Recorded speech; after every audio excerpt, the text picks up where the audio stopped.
ठेवायची. विरोधकांना कसं हँडल करायचं हे सत्ताधाऱ्यांच्या हातात असतं. जर त्यांनी चांगल्या पद्धतीने विरोधकांच्यासाठी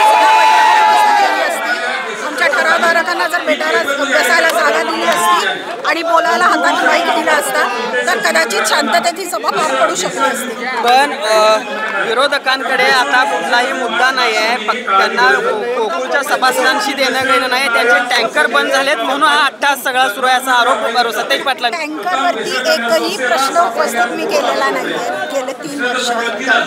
दुसरी गोष्ट माझा महाविद्यालयाला विरोध आहे त्याच्याबद्दल ते काय बोलले नसतील.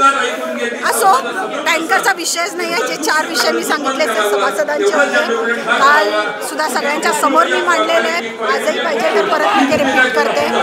50 मीटरच्या आतली संस्था मतदानास पात्र होऊ नये, त्याला सभासदत्व देऊ नये, 50 मीटरची अट रद्द करू नये याच्यासाठी आमचा विरोध आहे. कारण ऑलरेडी यांच्या बोगस संस्था इतक्या वाढलेल्या आहेत आणि त्यांना मतदानाचा अधिकार मिळावा आणि जे जेन्युन सभासद आहेत त्यांच्या उद्या मताला किंमत राहू नये असा हा घाट घालण्यात आलेला आहे. महाविद्यालय यांना रेटून कुठल्याही परिस्थितीत करायचं आहे. पण माझं हे मत आहे की जर गोकुळच्या नफ्यावरती महाविद्यालय उभं करणार असाल, एवढं जर गोकुळ नफ्यात जात असेल तर ती नफ्याची रक्कम शेतकऱ्यांना जमा करा, शेतकऱ्यांना जादा दर म्हणून द्या. महाविद्यालय किंवा शिक्षण व्यवसाय हा आपला व्यवसाय नाही. आपला व्यवसाय दुधाचा आहे. मी तर म्हणते दुग्धजन्य पदार्थ हे आपले बाय प्रॉडक्ट्स आहेत, पण आपला मूळ जो व्यवसाय आहे तो दूध विक्रीचा आहे. त्यामुळं ऑलरेडी तो नुकसानात चाललेला आहे तर त्याच्याकडे लक्ष द्यावं आणि हे इतर जे उद्योगधंदे उभं करायचं म्हणतात त्याच्यासाठी आमचं पूर्ण विरोध. पण दूध संस्था वाढल्या पण दूध वाढलं नाही असं तुमचं म्हणणं आहे. पण हसन मुश्रीफ यांनी दावा केलेला आहे की ज्या पद्धतीनं संस्था वाढल्या त्या प्रमाणात दूध संकलन देखील वाढले. आकडेवारी पाहावी. मी काल स्वतः ऑडिट रिपोर्ट समोर घेऊन ऑडिट रिपोर्ट वाचलेला आहे. किंबहुना त्या ऑडिट रिपोर्टचे काही झेरॉक्स सुद्धा मी प्रतिनिधींना दिलेले आहेत तुमच्या मीडियाच्या. त्याच्यामध्ये स्पष्ट त्यांच्याच ऑडिटरनी नमूद केलेलं आहे की दूध संस्था वाढल्या पण दूध संकलन वाढलं नाही.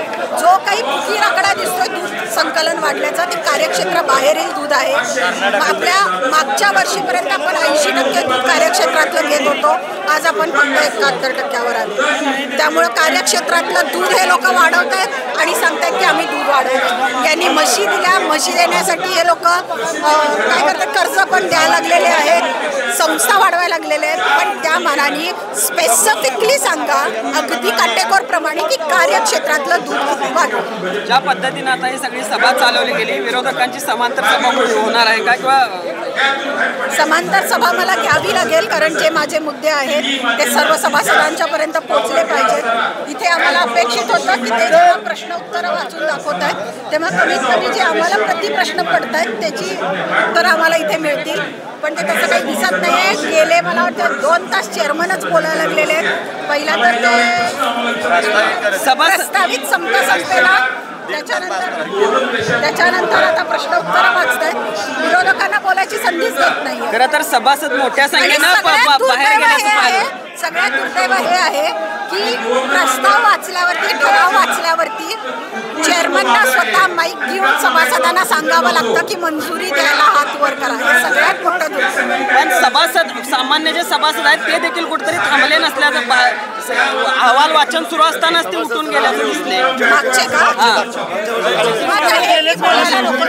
शब्दात action speaks louder than words असं मला वाटतं. सभासदांच्या हितासाठी सभा चालवली जाते काय, नेत्यांच्या हितासाठी काय वाटतं? पहिली गोष्ट, जो माणूस गेल्या वर्ष म्हणत होता की सर्वसाधारण सभेला नेत्याचं काय काम असतं, तो गेले 3 वर्ष मागच्या दाराने येऊन सभा अटेंड करतोय हेच मुळात आश्चर्य आहे. खरं तर त्यांनी असं म्हटल्यावरती त्यांनी स्वतः सभेला येणं अपेक्षित नसतं. पण जर ते आलेले आहेत तर त्यांच्यासाठी बहुतेक ही सभा चालवली जात असेल कारण विरोधक म्हणून आणि सभासद म्हणून आम्हाला तरी बोलायची संधी देत नाही.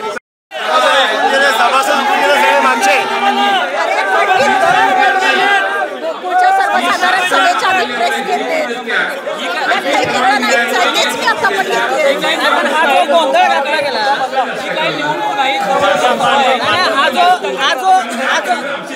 ही निवडणूक नक्कीच नाही आहे, पण इथे सर्वसाधारण सभेमध्ये सर्वसाधारण सभासदच प्रश्न विचारण्यासाठी आलेत. त्यांना म्हणावं जाऊन की इथे सभासदांना प्रश्न विचारायला संधी द्या म्हणून. तुमचा पण इथे नेता म्हणून काहीतरी रोल आहे. ज्या पद्धतीने KDCC बँकेमध्ये सगळे सभासद प्रश्न विचारू शकतात, मग इथं त्यांचं पण हा जो गोंधळ आहे तो विरोधकांनी घातला, तो TRP वाढवून घेण्यासाठी. अरे पण त्यांना कुणीतरी जाऊन माझी प्रेस 3 वर्षाची दाखवा आणि त्यांना सांगा की दरवर्षी गोकुळच्या सर्वसाधारण सभेच्या आधी त्या प्रेस घेतात. हे काही नवीन काहीतरी स्टंट करायचं म्हणून करत नाहीये. आपला गोकुळ दूध संघ कसा चाललाय हे सभासदांना माहिती व्हायला पाहिजे आणि याच्यासाठी मी प्रेस घेते. त्यांना अडचण असेल तर माझ्या प्रश्नांची उत्तरं त्यांनी द्यावीत. अशाच नवनवीन अपडेट पाहण्यासाठी आमच्या KK न्यूज चॅनेलला सबस्क्राईब करा.